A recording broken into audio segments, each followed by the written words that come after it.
अल्लाहुम्मा सल्लि अला मुहम्मदिन व अला आलि मुहम्मद कमा सल्लैता अला इब्राहीम व अला आलि इब्राहीम इन्नका हमीदुम मजीद। अल्लाहुम्मा बारिक अला मुहम्मदिन व अला आलि मुहम्मदिन कमा बारकता अला इब्राहीम व अला आलि इब्राहीम इन्नका हमीदुम मजीद।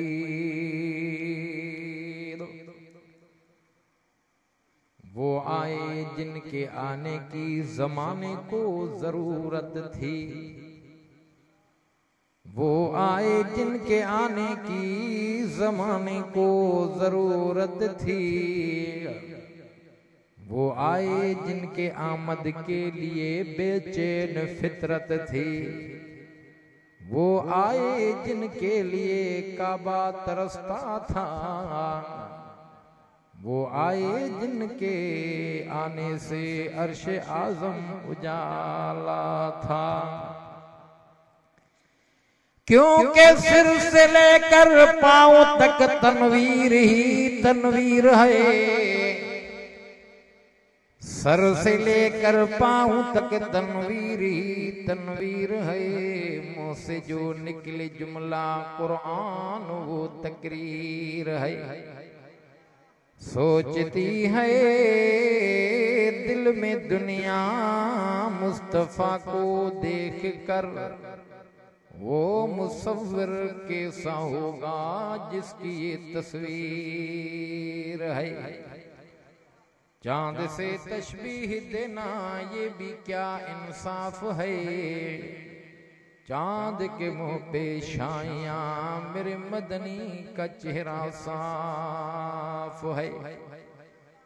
चंद्र चवाए सचो जे मठियो मोर न भाई, चंद्र चवाए सचो जे कावड़ की न करी, कॾहिं उभरे सनड़ो कॾहिं उभरे गचो, मुँह में बरई मचो तब मट न भायाई प्री मोहम्मद जे। चंद्र बेचोड़ी रात जा तुद सव सव करें सिंगार, पहुंची न सगदे प्रिय जे तुड़े हीला करें हजार। आशिक अब्दुल लतीफ चवे तुझी सब जमार, मुझे महबूब जो दम हिकड़ो। अवल तारीफ़ अल्लाह जी जंहिं जोड़ियो ही यो जहान, नेमतुन सां नवाज़े किरोड़े कयई एहसान। अशरफुल मखलूकात चई वधायई असांजो मान, फरमायाई लक़द ख़लक़नल इंसान, पर सच चयो सुबहान। फ़बिअय्यि आलाइ रब्बिकुमा तुकज़्ज़िबान।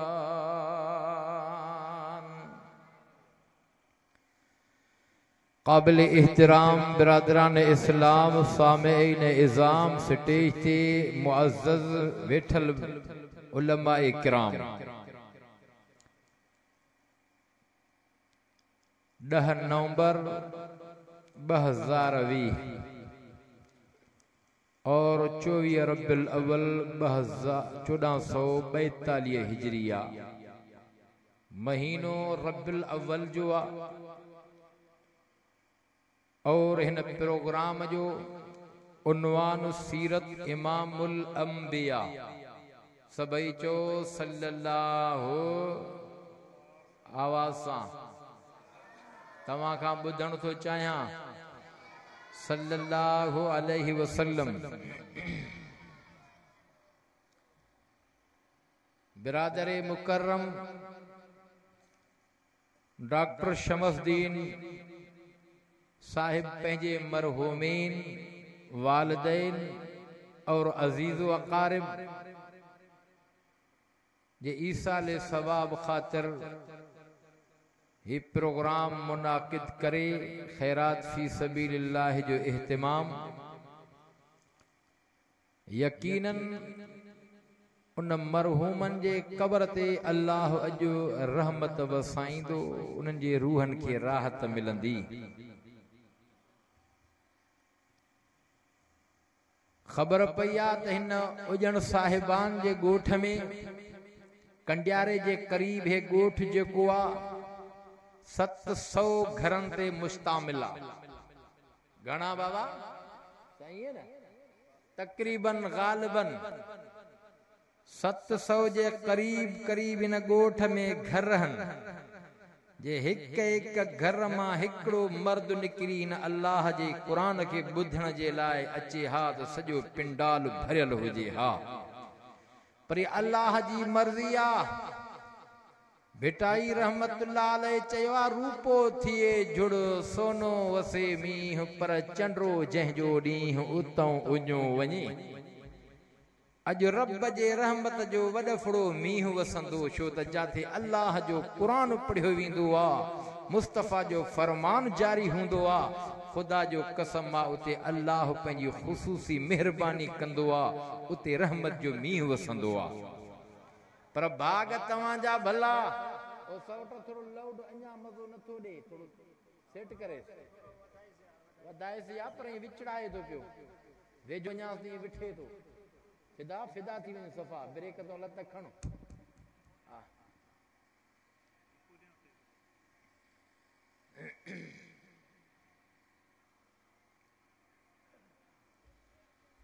दुरूद पाक पढ़ भला, दुरूद जे बरकत सां मन अल्लाह मेहरबानी फरमाए, आसानी फरमाए।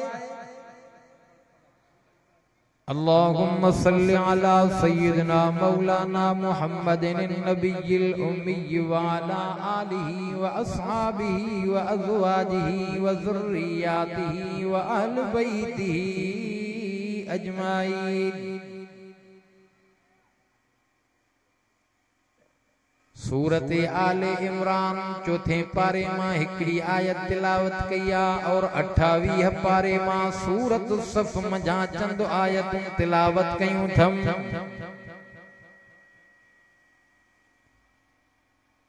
हिकड़ी आयत में रब रहमान तोखे मूंखे समझायो आ, ॿुधायो आ क़यामत ताईं ईमान वारन खे अल्लाह चयो आ, मोमिनो तव्हां ते मां थोरो कयो आ।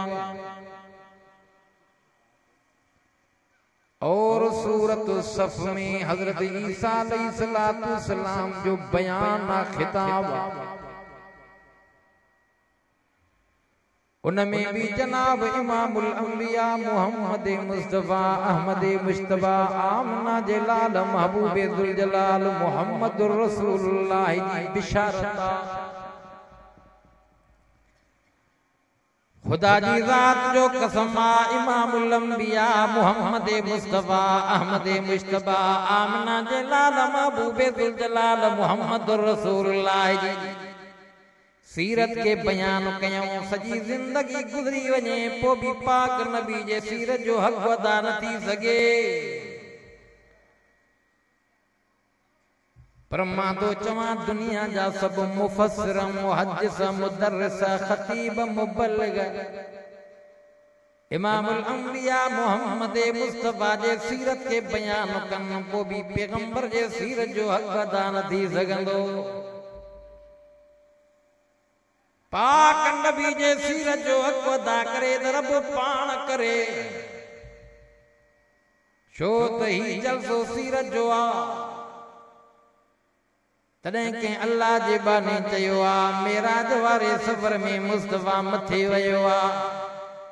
पर मां हीअं चवंदो आ, सॼी दुनिया जी मखलूक रब जे तारीफ़ जो हक अदा नथी करे सघे। सॼी ख़ल्क़ दुनिया जी हैवानात नबातात जमादात नूरी नारी खाकी आबी सब मखलूक 18,000 रब जे तारीफ़ में लगी वञे। यकीनन हर एक रब जी तारीफ़ कंदो पियो आ।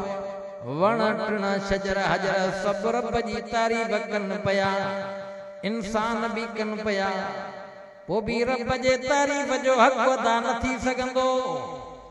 रब जे तारीफ जो हक अदा करे त इमामुल अंबिया मोहम्मद मुस्तफा करे छो त मेरा जवारे सफर में मुस्तफा रब जी तारीफ जो हक अदा करे ॾेखारियो जो रब करीम शुक्राने तौर ते चयो अस्सलामु अलैका अय्युहन नबिय्यु व रहमतुल्लाहि व बरकातुहू। ओ दुनिया जा इंसान हुजन साहिबान सोचे वठ जाए ही रब्बुल अव्वल महीनो मोहम्मद करीम जे आमद जो महीनो आ, मुस्तफा जे विलादत जो महीनो आ। मुस्तफा आयो भी आ त जायो भी आ। मुझो महबूब मोहम्मद करीम दुनिया में आयो रहमत बणजी आयो।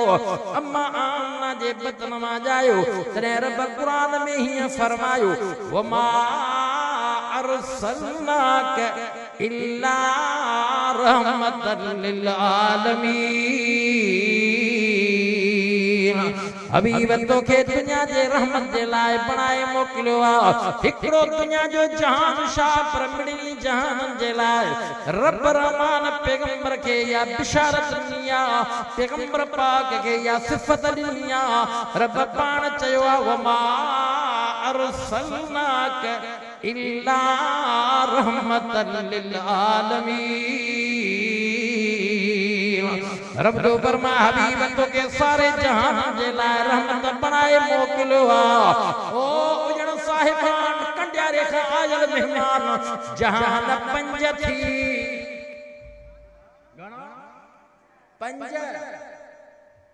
पंजतन खे मनींदा हूं चैन जा गुलाम हूं। पंजतन खे मनींदा हूं ग़लत माण्हुनि खे भलायो थो वञे ॿुधायो थो वञे।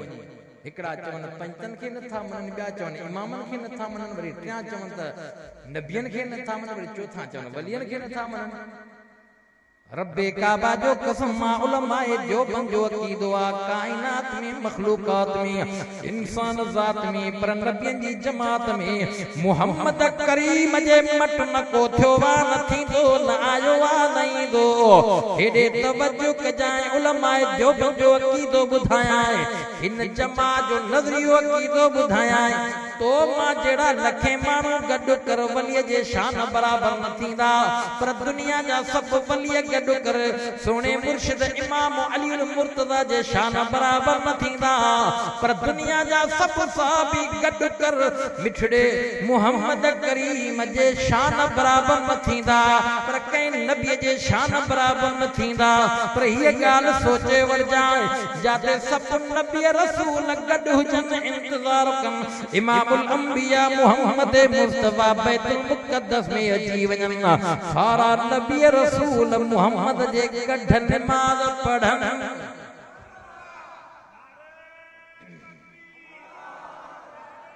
आवाज़ सिधो रखे लसो रखे आवाज़ सिधो लसो रखे डबलिंग न करे सिधो सफा।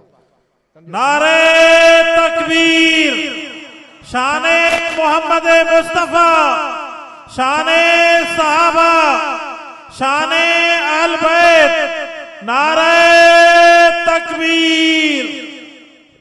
लगाता था जब नारा तो खैबर तोड़ देता था, हुक्म देता था समंदर को तो रास्ता छोड़ देता था।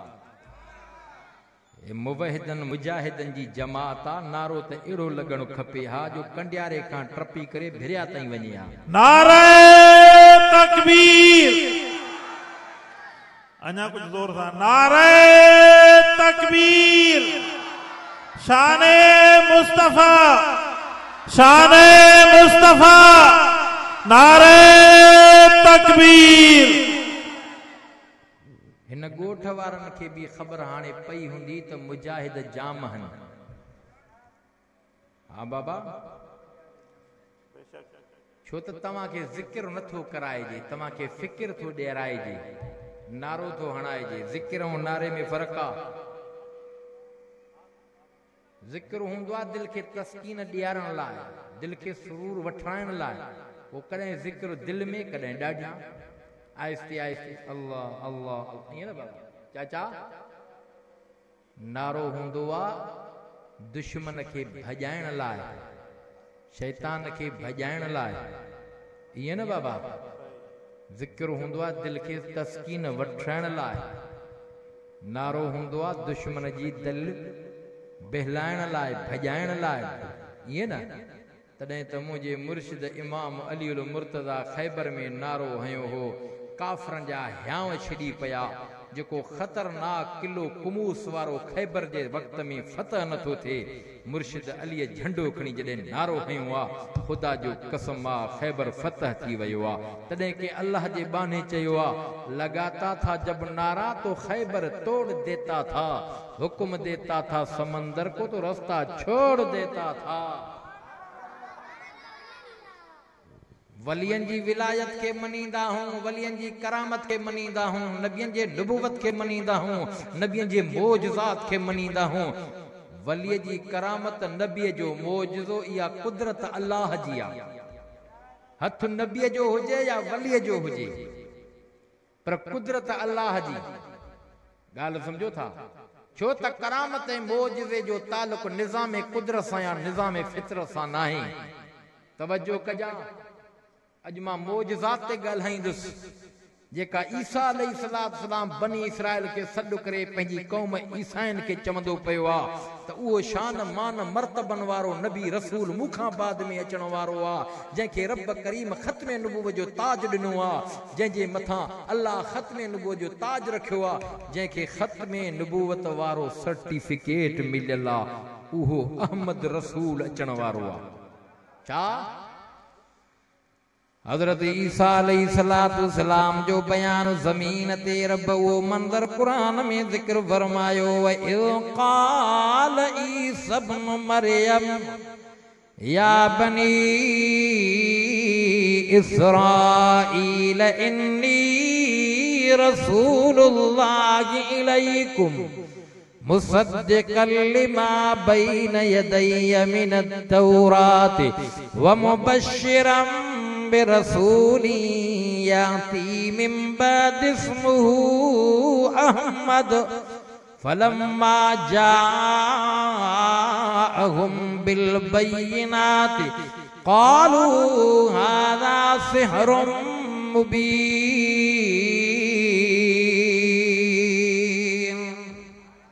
सबई चो सुभान अल्लाह नंढा वॾा पोड़ा जवान सुभान अल्लाह चवंदा वेंदा क़यामत जे ॾिहाड़े इहे सुभान अल्लाह वारा जुमला जे मीज़ान में रखराइजी विया ख़ुदा जो कसम सुभान वारे जुमले जो वज़न वधी वेंदो इहो रब खे ॾाढो पसंदि थी चवण में सवलो थी इन चवण सां मुश्किल बि हल थींदी थी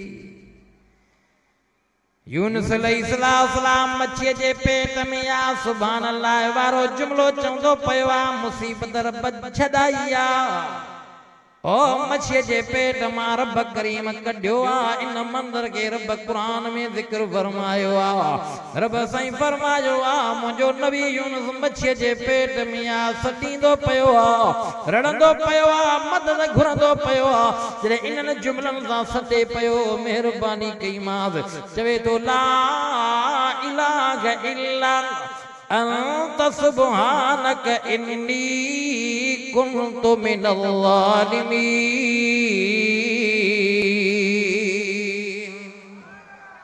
सबई चो सुभान अल्लाह छो त सुभान अल्लाह चवण सां बि नेमत जो शुक्रियो अदा थींदो आहे रब साईं तव्हां असांखे वॾे में वॾी नेमत वॾे में न वॾी नेमत हिकु रसूलुल्लाह ॿियो कलामुल्लाह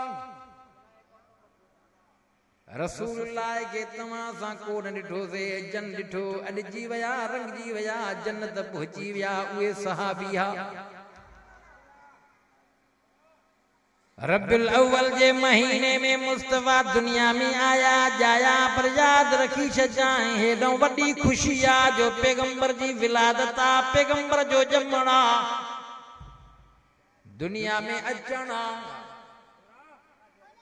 पर रब्बुल अव्वल जो महीनो 12 तारीख़ मुस्तफा जो विसाल आ रहलत आ दुनिया छॾणा हिक पासे ॾांहुं खुशी आ बे पासे ॾांहुं वॾो गम आ पर रब साईं माहौल में कुरान जे अंदर ज़िक्र फरमायो आ मुंहिंजा बाना जॾहिं का मुसीबत या गम या दुख या रंज पुचई बक मक जान फरमाया या अय्युहल्लज़ीना आमनु इस्तईनु बिस्सब्रि वस्सलाह इन्नल्लाहा मअस्साबिरीन।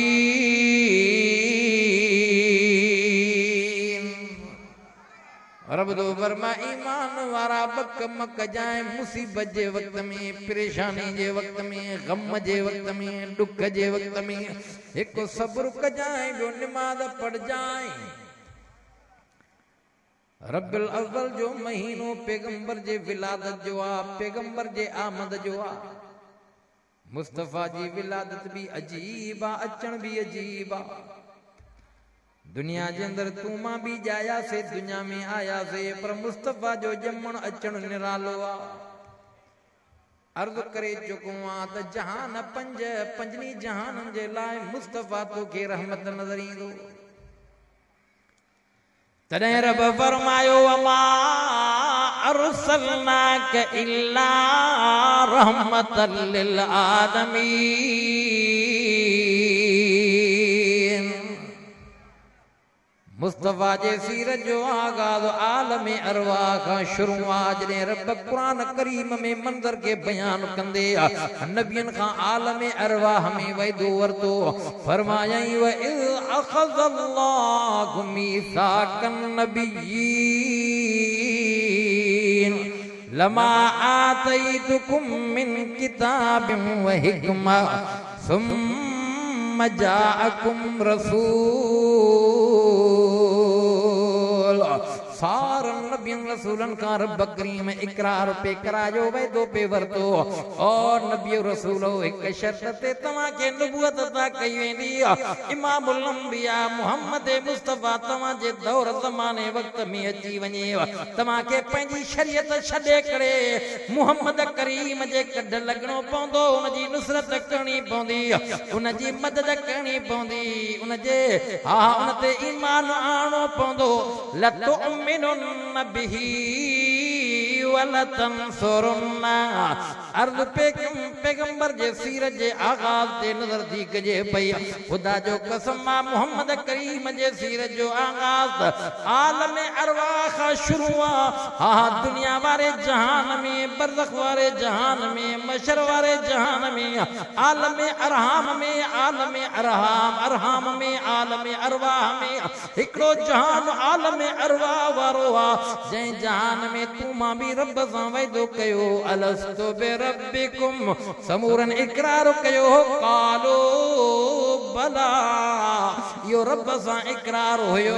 जॾहिं आलम अरवाह मां निकरी करे तू मां भी आलम अरहाम में आयासे, यानी अम्मड़ जे पेट में आयासे।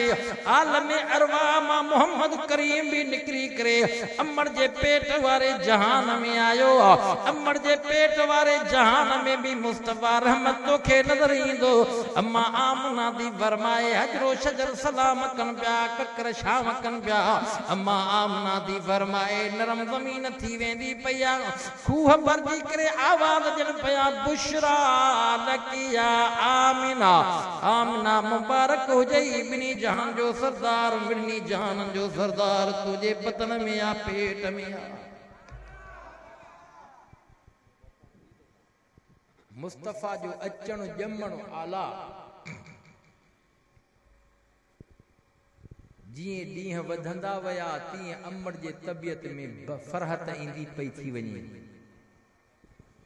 न त आम औरतुनि जे लाइ मसेला बणबा आहिनि, खटियूं ओगरायूं उडरेहड़ तकलीफ़ दर्द।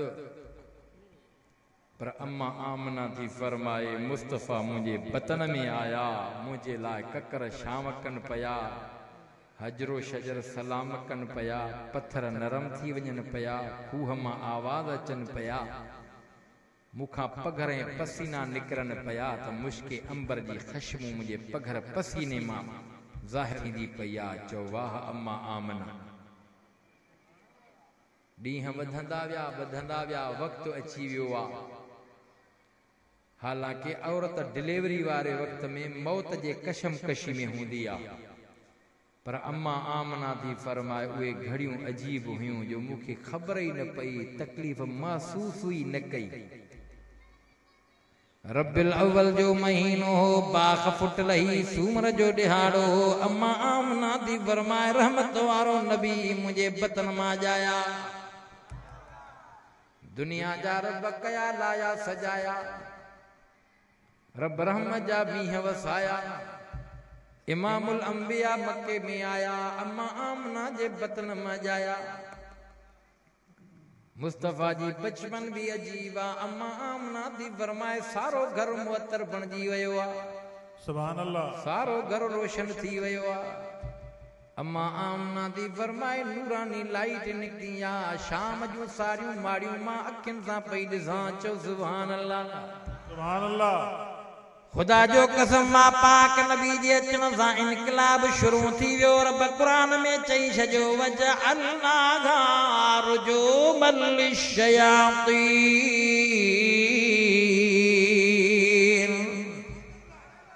शैताननि ते आसमान ते वञण बंदि थी वियो आहे शैतान सारा रुकजी विया अॻे शैतान आसमान ते वेंदो हो हाणे शैतान ते पाबंदी पइजी वई आहे शैतान मथे वञण खां रुकजी वियो आहे इमामुल अंबिया दुनिया में अची वियो आहे ओ जेके 360 बुत बैतुल्लाह में रखियल हुया सारा ऊंधा थी करे किरी पिया मुशरिक परेशान थी विया असांजे बुतनि खे छा थी वियो आहे बुतनि मां भी आवाज निकरन पिया पर काबे खुशी कई काबे मां आवाज अचन पिया हिकड़े रब जो पूजारी पहुंची वियो आ हिकड़े खुदा जे सिजे करण वारो मोहम्मद रसूलुल्लाह अची वियो आ छो त मक़सूद कायनात इमामुल अंबिया जंहिंजे करे रब करीम जहान ठाया जोड़िया हदीस कुदसिया फलौला मुहम्मदा मा खलक़्तु आदम वलल जन्ना वलन नार रब फरमा हबीब जे तोखे पैदा न कया आदम नबी के भी पैदा को न कया जन्नत जहन्नम ही न ठाया शो त मकसूद कायनात इमामुल अंबिया मोहम्मद मुस्तफा जे करे रब ही जहान ठाया नारे तकबीर शाने मुस्तफा नारे तकबीर यो लोड चङो तो लगे थो इन लोड में हाल अलाए की करे छडियो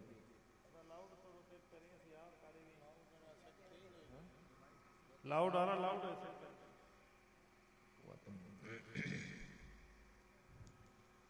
सुभान अल्लाह चो सुभान अल्लाह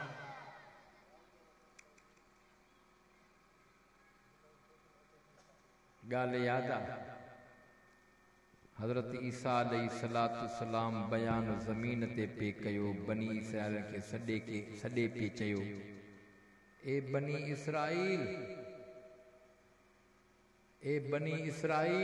इसराइल केर हा हजरत मूसा अलैहिस्सलातु सलाम जा पोइ लगा उम्मती हा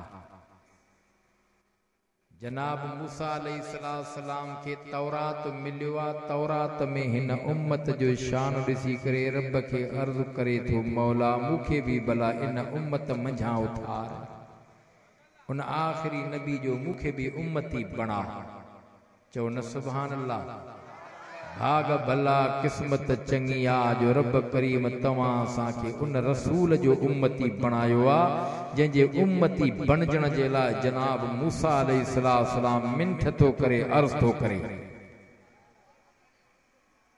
अख ॾेई कन ॾेई ज़बान ॾेई हथ पेर ॾेई रब ईअं कोन चयो थी त थोरो कयो माए यकीनन क़ुरान पाक जे अंदर नेमत जो तज़किरो अल्लाह शुमार कयो आहे थोरा ई थोरा मूं मथा मालिक जा लाया त लहन की नकी गाइण खां गौराव इन त उद्दू नेमत अल्लाह ला तुहसूहा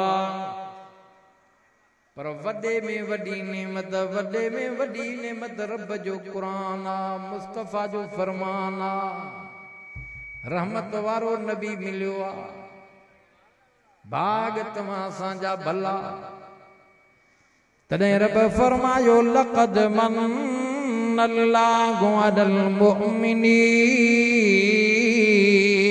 इज़ बअस फ़ीहिम रसूला रसूलन मिन अनफुसिहिम यतलू अलैहिम आयातिही व युज़क्कीहिम व युअल्लिमुहुमुल किताब वल हिक्मा व इन कानू मिन क़ब्ल लफ़ी ज़लालिम मुबीन।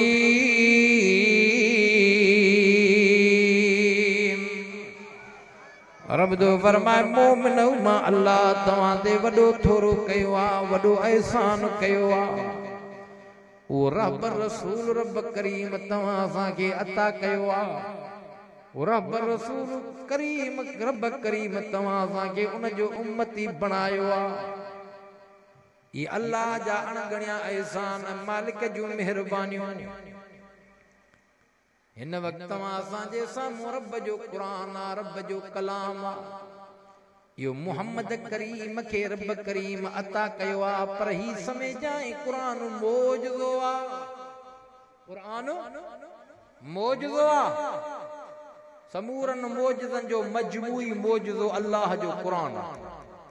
या गाल ईसा अलैहिस्सलाम पे कई बनी इसराइल ओ ईसाईयो मुखा बाद में ओ शान वारो रसूल अचण वारो आ, वडन मर्तबन ऐं मान वारो रसूल अचण वारो आ। वड़ा बुरहान खणी दो, बैनात खणी दो, पर मौजज़ा ॾेखारींदो, माण्हू उनखे साहिर चवंदा। ॻाल्हि क़ुरान में आहे। फरमायई फलम्मा जाअहुम बिल बैनात क़ालू हाज़ा सिहरुम मुबीन।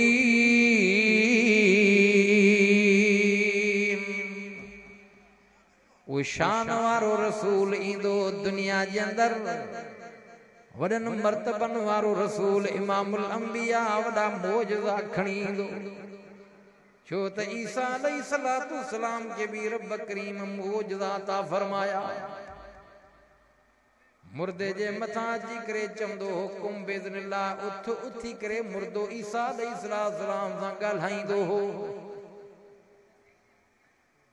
बीमार जे मथां हथड़ो घुमाईंदो हो, बीमारी दूर थी वेंदी ही। बनी इसराइल के हजरत ईसा अलैहिस्सलाम समझाईंदे चयो, जीअं मुंहिंजे भाउ मूसा अलैहिस्सलाम के रब तौरात ता फरमायो, मां उन जी तस्दीक थो कयां, मां उनखे सचो थो समझां। पर जेके मुंहिंजे भाउ मूसा अलैहिस्सलाम के रब करीम मौजज़ा ता फरमाया, उहे भी बरहका लठ जो मौजज़ो जनाब इस मूसा अलैहिस्सलाम के रब ॾिनो। जे सटे पयो त अज़दानांग बल्ला बणिजे पयो, जे कॾहिं हणे पयो त 12 रस्ता दरिया मां थी वञनि पिया, जे पत्थर ते हणे त 12 चश्मा निकिरी पन। इहो मौजज़ो हो ईसा अलैहिस्सलाम जो मौजज़ो। मुर्दे खे चवे उथ, अल्लाह जे हुकुम सां उथ, ॻाल्हाए त ॻाल्हाए। या ॻाल्हि ईसा अलैहिस्सलाम कई। आखिरी नबी इमामुल अंबिया ईंदो बैनात सां। बैनात मां मुराद मौजज़ा कुरान। यकीनन इमामुल अंबिया दुनिया में आया, अम्मा जे पेट में जाया। ओ मोहम्मद करीम अमर जे पेट खां दुनिया में आया, अमर जे पेट खां जाया। दुनिया जो इंसानो पाक नबी जे जमण ते निहारी दे। खुदा जो कसम अम्मा आमना का सवाल कंदे पुछा कंदे अम्मा आमना दी फरमाए पई, काई तकलीफ महसूस न कया, नूरानी लाइट निकती आ, मां शाम जो माड़ियों अखिन सां पई ॾिसां, घर मुअत्तर थी वियो आ, मुस्तफा दुनिया में अची वियो आ, रमजा रब मींह वसाया।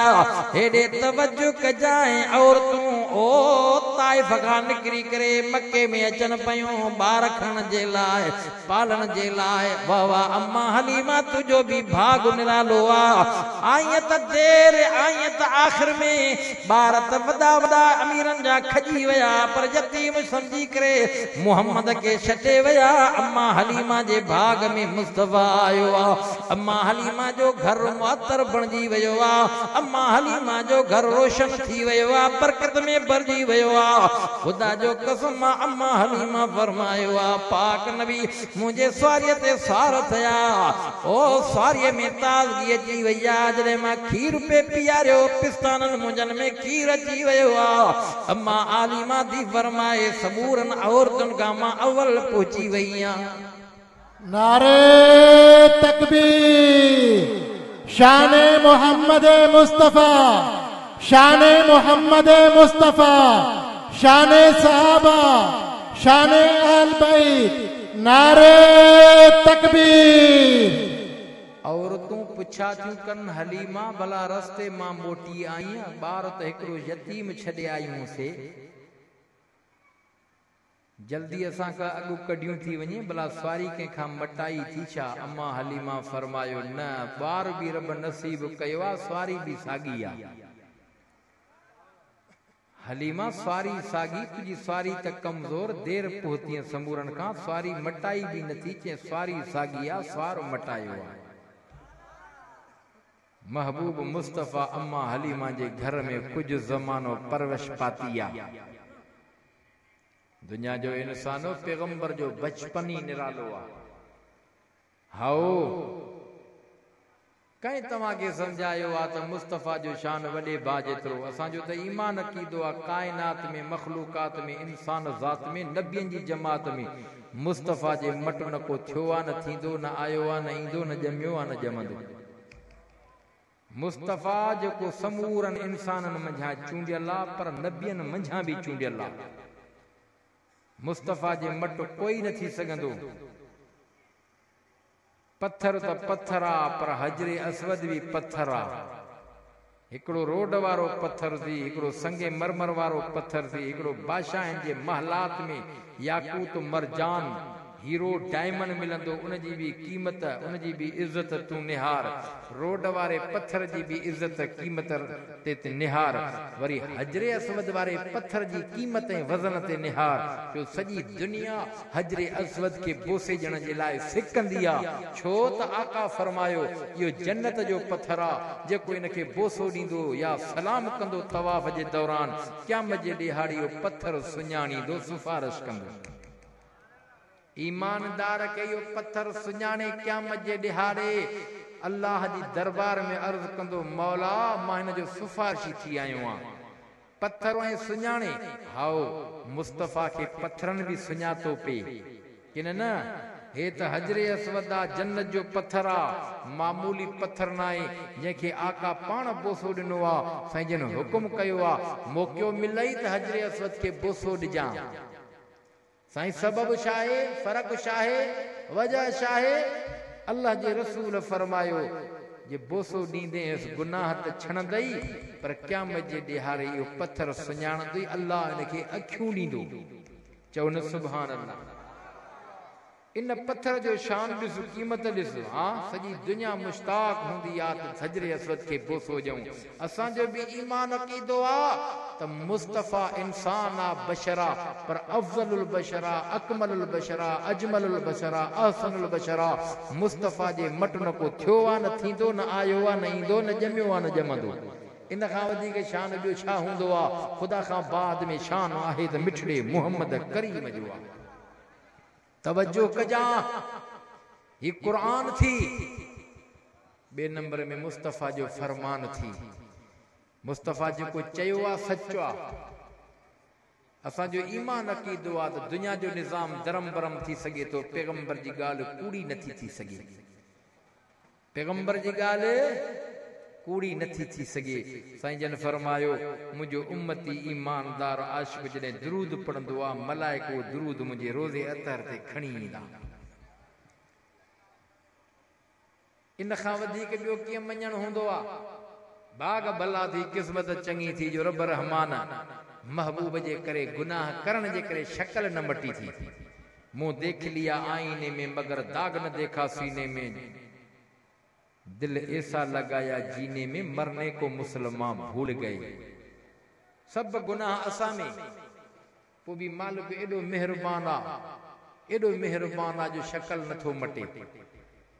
बनी इसराइल में निहारींदे वो असहाब सब्त वा जेके छंछर जे दिहाड़े मच्छी मारण खां नथा मुड़न पया बांदर भोला थी वया किन जे मथा मींह पत्थरन जा वसी पया किन खे बोड लोढ़े वई किन जूं चकियूं पटाए ऊंधियूं सटियूं गुनाह करण जे करे थोरे थोरे गुनाह जे करे हे मालिक मेहरबानी कया मुस्तफा जे करे छो त मेराज वारे सफर में इमामुल अंबिया जे साम्हूं उम्मत जा गुनाह पेश कया विया साईं जन ॾाढा परेशान थी करे रब के अर्ज़ कयाऊं मौला मुझे उम्मत जे गुनाह करण जे करे रब उन शक्तियूं न मटजा रब साईं कुरान में भी चई छजो वला सौफ युती रब्बुक फतरल्लाह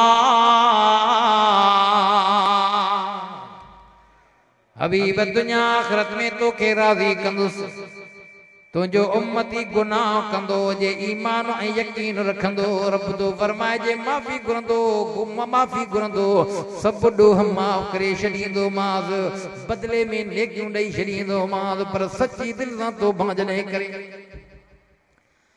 तॾहिं फरमायई उलाइक युबद्दिलुल्लाहु सय्यिआतिहिम हसनात वकान अल्लाहु गफूरर रहीम रब तो फरमाए गुनाहगार बंदो जॾहिं माफ़ी सच्ची दिल सां घुरंदो आहे मां अल्लाह ॾोह माफ़ करे उनजी जाइ ते नेकी लिखाईंदो आहियां पर शक्ल न मटींदो आहियां केॾा गुनाह था कयूं पोइ बि शक्ल नथी मटिजे पई या मालिक मेहरबानी कई आहे आसानी कई आहे जनाब मूसा अलैहिस्सलाम तौरात में यो मंज़र ॾिठो पए हिन उम्मत जो शान ॾिसी करे अर्ज़ कयो पए तौरात में या ॻाल्हि लिखियल हुई त आख़िरी नबी जी उम्मत भी शान वारी हूंदी जंहिंजी महिनत थोरी हूंदी उनखे मज़दूरी घणी मिलंदी ईंदी त आख़िर में पर जन्नत में अवल वेंदी ईंदी आख़िर में जन्नत में अवल वेंदी या भलाई ना है तो ॿियो छा आहे मेहनत थोरी कंदी मज़दूरी घणी खणंदी मेहनत कीअं थोरी बाबा हिकिड़ो सॼो ॾियारो कमाए शाम जो 1000 रुपयो खणे हिकिड़ो आयो ई शाम जे पहर में झटपट करे उहो बि 1000 खई हुन खां अॻे निकितो वञे ख़ुशनसीब केरा शाम जे पहर वारो न हीअ उम्मत बि शाम जे पहर वारी आहे आई आख़िर में आहे पर जन्नत में सभुरनि खां अॻे वेंदी हिन जी मेहनत थोरी आहे हिनखे मज़दूरी घणी आहे सुभान अल्लाह चवण सां अलाए केतिरियूं नेकियूं थियूं मिलनि नेकीअ जो इरादो कंदे नेकियूं लिखजनि थियूं पयूं नेकीअ जो इरादो कंदे नेकी लिखजी वेंदी गुनाह जो इरादो कंदे गुनाह न लिखबो जेसिताईं गुनाह करे न कि न बाबा नेकीअ जो इरादो कर मलाइकनि खे आर्डर थो मिले मलाइको लिखो रब छा लिखूं जंहिं बाने नेकीअ जो इरादो कयो आहे वॾी नेकीअ जो इरादो कयईं त वॾी नेकी लिखोसि नेकी जे इरादे जी नेकी थी लिखिजे पई सैयदना सिद्दीक़ अकबर रज़ियल्लाहु तआला अन्हु उहद पहाड़ जे पासे मां गुज़र थो करे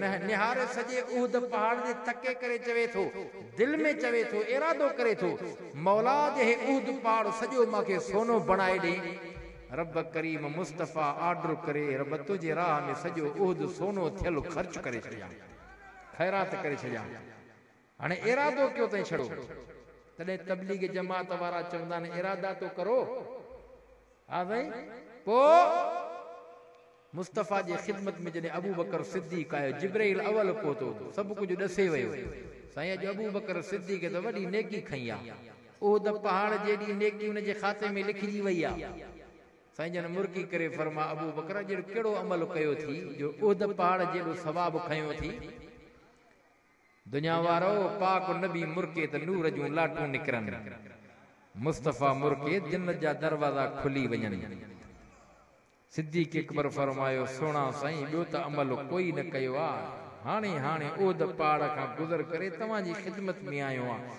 हीअं सॼे उहद पहाड़ जे निहारियो नज़र फेरे दिल में इरादो कयुमि जे रब करीम उहद पहाड़ सॼो सोनो बणाए ॾे ऐं मुस्तफ़ा ऑर्डर करे रब जी राह में सॼो ख़र्च करे छॾियां मुंहिंजे साईं फरमायो अबू बकर रब खे हुई सभु ख़बर अल आमालु बिन्नियात, अमल जो दारो मदार नियत ते आ। तुझी सच्ची नियत हुई यकीनन जे सॼो उहद पहाड़ तोखे सोनो रब करे ॾे हा, सॼो तूं ख़र्च करे हा, पर सच्ची दिलि सां इरादो कयो थी, अल्लाह इरादे जी नेकी एॾी ॾेई छॾी थी जो उहद पहाड़ जहिड़ो सवाब तुंहिंजे खाते में लिखिजी वियो आहे। जिब्राइल अची ॿुधायो आहे।